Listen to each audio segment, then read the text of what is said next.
व्यासांनी वेदातलं सिद्धांत आणि गुह्यक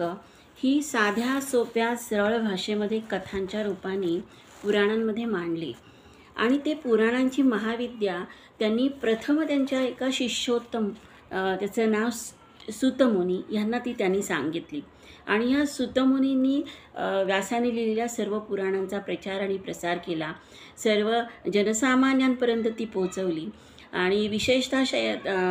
नैमिषारण्यांमध्ये त्यांनी खूप साधू संतांना, मोठमोठ्या ऋषींना, मुनींना, शौनक मुनींना त्यांनी या कथा सांगितलेल्या आपल्याला पुराणामध्ये आढळतात. ह्याच्यामधलंच एक पुराण आहे मुद्गल पुराण, जे त्यांनी शौनक मुनींना सांगितलं आणि त्या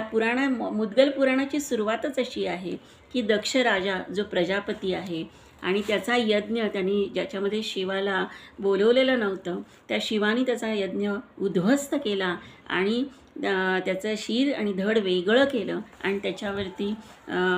बकऱ्याचं शिर लावलं आणि असं तो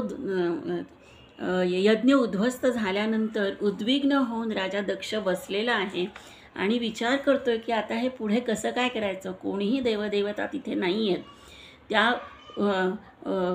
उद्ध्वस्त मनाला सांत्वना देण्यासाठी तिथे आलेले मुद्गल मुनी आणि त्यांनी तो केलेला उपदेश म्हणजेच मुद्गल पुराण.